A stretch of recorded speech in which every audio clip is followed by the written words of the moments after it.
প্রবর্তিত হওয়ার জন্য উপদেষ্টা পরিষদে যে সিদ্ধান্ত বা যে প্রস্তাব পাশ হয়েছে, আমরা সেই সিদ্ধান্ত থেকে সরকারকে সরে আসা এবং কর্মচারী নেতৃবৃন্দের সাথে আলাপ আলোচনা করে যে কোনো নতুন কালাক আইন বা যে কোনো স্বাভাবিক আইন দেশের শান্তি শৃঙ্খলা আনুগত্য বজায় রাখার জন্য যে ধরনের কার্যক্রম করার দরকার আমরা সরকারকে সহযোগিতা করার জন্য প্রস্তুত আছি।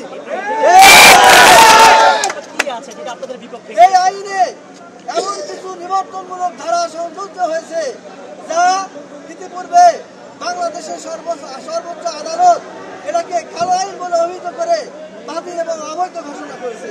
এটা আইন নয়, এটি ছিল একটা অর্ডিন্যান্স বা অধ্যাদেশ। 1979 সালে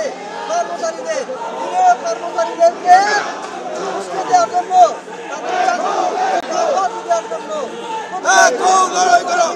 প্রস্তাবে এই আইন পাস করা হয়েছিল। এই আইন যদি পাস হয় তাহলে একজন কর্মচারী সে বিনা নোটিশে চাকরি থেকে সে করে বিদায় গ্রহণ করতে হবে। সংবিধানের 135 অনুচ্ছেদের 2 অনুচ্ছেদের সরাসরি এই আইনে বিরোধিতা করে এবং সে সংবিধানের 135 অনুচ্ছেদের সাথে সরাসরি সংঘর্ষী।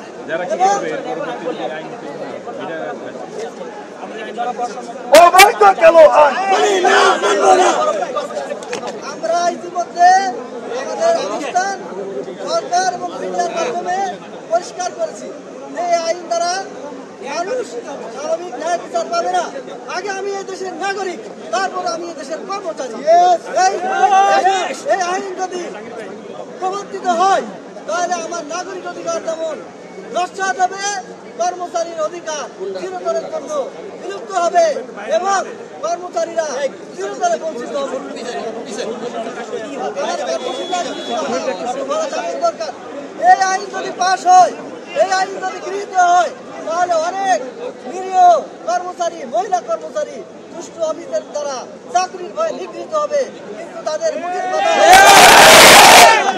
এই আইন যদি প্রবর্তিত হয় অনেক দুষ্ট কর্মকর্তা তাদের অন্যায় এবং ষড়যন্ত্রমূলক প্রকল্প বাস্তবায়ন করে রাষ্ট্রের হাজার হাজার লক্ষ লক্ষ কোটি টাকা লুট করে নিয়ে চলে যাবে, এর বিরুদ্ধে কথা বলতে পারবে না। এই আইন যদি পাশ হয়, সবচেয়ে গুরুত্বপূর্ণ একটা বিষয় হলো এই আইনটাতে একটা ধারা যোগ করা হয়েছে। সেখানে বলা হয়েছে যে আমাদের বিরুদ্ধে কোনো ব্যবস্থা নিলে আমরা আইনের আশ্রয় নিতে পারবো না। এটা কি পৃথিবীর কোনো দেশে আছে যে আমরা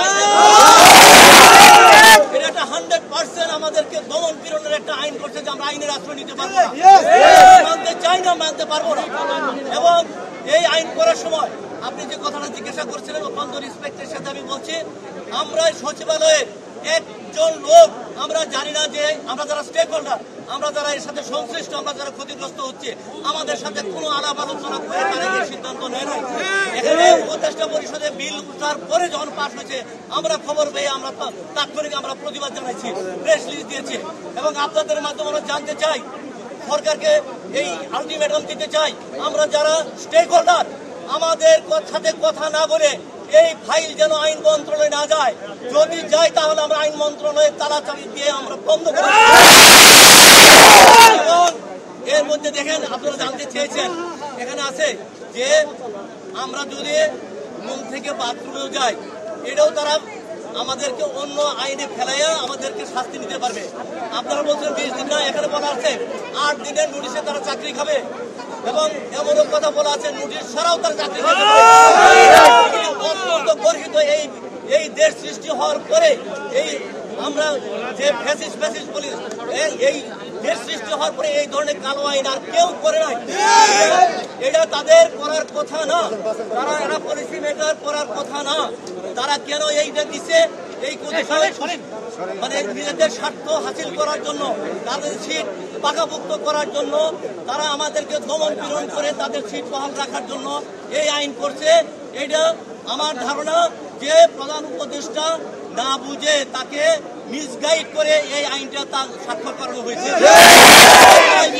ভাইদের কাছে আমাদের পক্ষ থেকে বিনীত অনুরোধ যে এই আইন নিয়ে আমাদের প্রধান উপদেষ্টা এবং উপদেষ্টা পরিষদ যেন পুনর্বিবেচনা করে।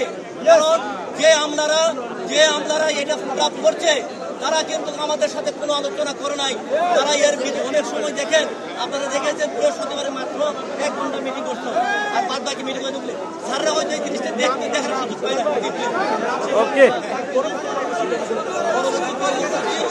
আমরা আজকে আইন মন্ত্রণালয়ে গিয়ে তাদেরকে পরবর্তীতে সচিবকে আমরা